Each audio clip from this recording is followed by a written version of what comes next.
जय हिंद दोस्तों, मैं हूं अनूप और आप सब लोग देख रहे हैं ग्लोबल कॉन्फ्लिक्ट। तो दोस्तों 2020 बाकी इंडस्ट्री जैसे लॉकहीड मार्टिन के लिए भी खराब गुजरा। इस साल लॉकहीड मार्टिन के सबसे आधुनिक फाइटर एयरक्राफ्ट मतलब F-35 के प्रोडक्शन जितना होना चाहिए था उतना हद तक नहीं हुआ। पर दोस्तों 2020 जहां पे एक तरफ चला गया तो वहीं पे लॉकहीड मार्टिन के ये परेशानी अब दूर होने का नाम नहीं ले रहा है और लॉकहीड मार्टिन के फुल स्केल प्रोडक्शन के ऊपर अब एक इनडेफिनाइट समय के लिए होल्ड लगा दिया गया। तो दोस्तों आज के इस वीडियो के पहले हिस्से में मैं आप लोगों को बताऊंगा कि क्यों लॉकहीड मार्टिन के प्रोडक्शन को रोका गया है, जबकि वीडियो के दूसरे हिस्से में चाइना का DF-17 मिसाइल के एक नया संस्करण के बारे में बताऊंगा जिसे लेके चाइना की तरफ से दावा किया जा रहा है कि दुश्मन के ग्राउंड रडार सिस्टम इन मिसाइलों को देख नहीं सकता। तो डिटेल में जानने के लिए वीडियो के आखिर तक बने रहिए और चैनल को सब्सक्राइब और वीडियो को लाइक जरूर कीजिए। तो दोस्तों इससे बुरा और लॉकहीड मार्टिन के लिए क्या होगा। लॉकहीड मार्टिन दुनिया का एकमात्र कंपनी है जो successfully 5th generation fighter aircraft को खाली बनाया नहीं बल्कि ऐसे एयरक्राफ्ट को बनाया जो कई सारे देशों में ऑपरेशनल भी है। लॉकहीड मार्टिन के पास दो दुनिया के सबसे आधुनिक फाइटर एयरक्राफ्ट बनाने का खिताब तो है, लेकिन फिर भी पिछले साल लॉकहीड मार्टिन को नुकसान झेलना पड़ा। दोस्तों एक रिपोर्ट के मुताबिक पिछले साल लॉकहीड मार्टिन को 141 F-35 फाइटर एयरक्राफ्टों को निर्माण करना था, लेकिन लॉकहीड मार्टिन द्वारा सिर्फ 123 एयरक्राफ्टों को निर्माण करना ही पॉसिबल हो पाया। अब तक कंपनी के द्वारा करीबन 600 एयरक्राफ्टों का निर्माण किया जा चुका है, लेकिन इस साल लॉकहीड मार्टिन के लिए और खराब गुजरने वाला है। ऑफिशियल जानकारी के मुताबिक अभी तक लॉकहीड मार्टिन के F-35 फाइटर एयरक्राफ्टों के कॉम्बैट टेस्टिंग के डेट का खुलासा नहीं हुआ।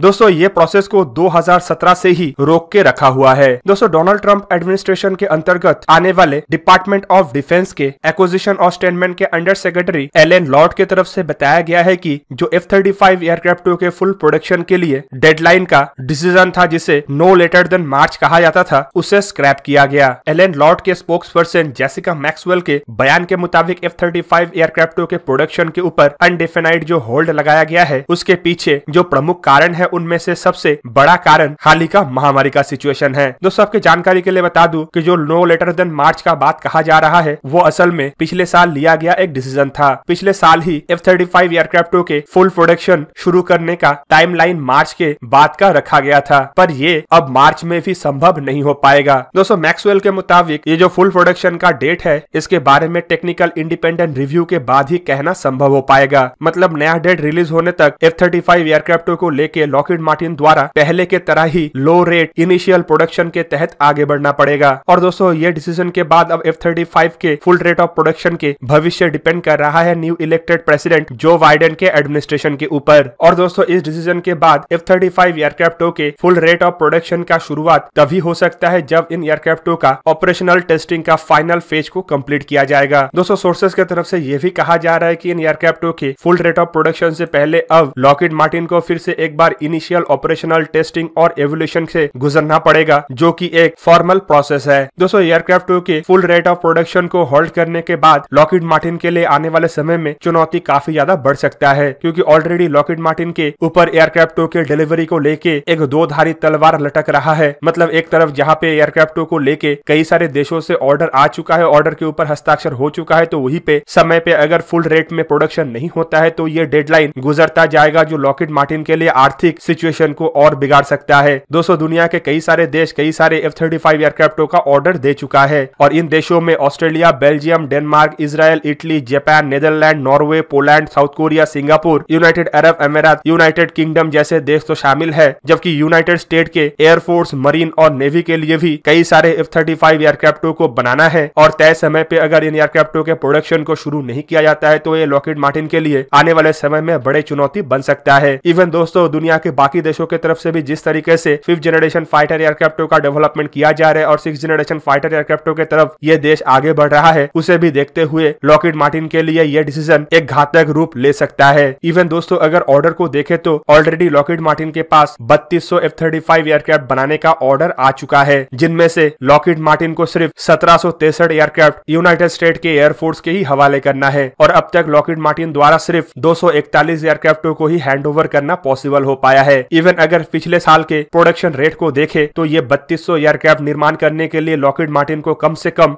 20 साल का समय लग सकता है और इसीलिए Lockheed Martin full rate of production के पक्ष में है ताकि इन एयरक्राफ्टों के डिलीवरी को जल्द से जल्द पूरा करने में लॉकहीड मार्टिन को सक्सेस मिले और एयरक्राफ्टों के मेंटेनेंस, ओवरहॉलिंग जैसे प्रोग्राम को भी सही से रन किया जा पाए। दोस्तों अब चलिए जानते हैं चाइना के DF-17 हाइपरसोनिक मिसाइल के बारे बारे में। हाल ही में चाइना के ग्लोबल टाइम्स के द्वारा एक रिपोर्ट जारी करते हुए बताया जा रहा है कि चाइना के इन मिसाइलों को अपग्रेड करते हुए अब मिसाइलों को कैमोफ्लेज कर दिया गया है, जिससे अब इन मिसाइल दुश्मन के सर्वेलेंस इक्विपमेंटों के द्वारा डिटेक्ट करना काफी ज्यादा मुश्किल बन जाएगा और दुश्मन के एयर एसेट के लिए भी इन मिसाइलों को टारगेट बनाना मुश्किल बन जाएगा। वैसे अगर देखें तो ग्लोबल टाइम्स के द्वारा अपने आर्टिकल में इस बारे में काफी ज्यादा बढ़ चढ़ के बताया गया, लेकिन आर्टिकल में इसके ज्यादा पुख्ता सबूत देना ग्लोबल टाइम्स के लिए संभव नहीं हो पाया। सबूत के रूप में ग्लोबल टाइम्स के तरफ से मंगलवार के दिन चाइनीज पीपल लिबरेशन आर्मी के रॉकेट फोर्सेस के तरफ से ट्रांसपोर्ट किए जाने वाले DF-17 मिसाइल के एक ट्रांसपोर्ट इरेक्टर लॉन्चर को ही दिखाया गया, जो डेजर्ट के बीच से गुजर रहा है और इसमें कैमोफ्लेज पेंट लगाया हुआ है। दोस्तों वैसे अगर देखें तो इस फुटेज में साफ साफ दिख रहा है कि मिसाइल को काफी अच्छे से पेंट करके छुपाने का प्रयास किया गया, पर आधुनिक जमाने के इलेक्ट्रॉनिक वॉरफेयर और इलेक्ट्रॉनिक सर्वेलेंस सिस्टम के लिए इस तरीके का कैमोफ्लेज सिस्टम डिटेक्ट करना कोई बड़ी बात नहीं है। दोस्तों आपके जानकारी के लिए बता दूं कि इस तरीके का कैमोफ्लेज सिस्टम बेसिकली आंखों को धोखा देने के लिए होता है, लेकिन ये इलेक्ट्रॉनिक सर्वेलेंस सिस्टम को इतना आसानी से धोखा नहीं दे सकता। पर अब तक दुनिया में इलेक्ट्रॉनिक सर्वेलेंस सिस्टम को भी धोखा देने के लिए इक्विपमेंटों का निर्माण किया जा चुका है, जैसे कि कैमोफ्लेज टेंट या कैमोफ्लेज कवरिंग सिस्टम। इस तरीके के इक्विपमेंट दुनिया के कई सारे देशों के द्वारा अपने ग्राउंड इक्विपमेंटों को छुपाने के लिए किया जाता है, ताकि दुश्मन के एयर सर्वेलेंस सिस्टम और सैटेलाइटों में इसे पकड़ा ना जा सके। चाइना की तरफ से फिलहाल ऐसे कोई भी जानकारी नहीं दिया गया है कि इन मिसाइलों को छुपाने के लिए सिर्फ पेंट के अलावा चाइना की तरफ से और क्या किया गया है, पर बढ़ के दावा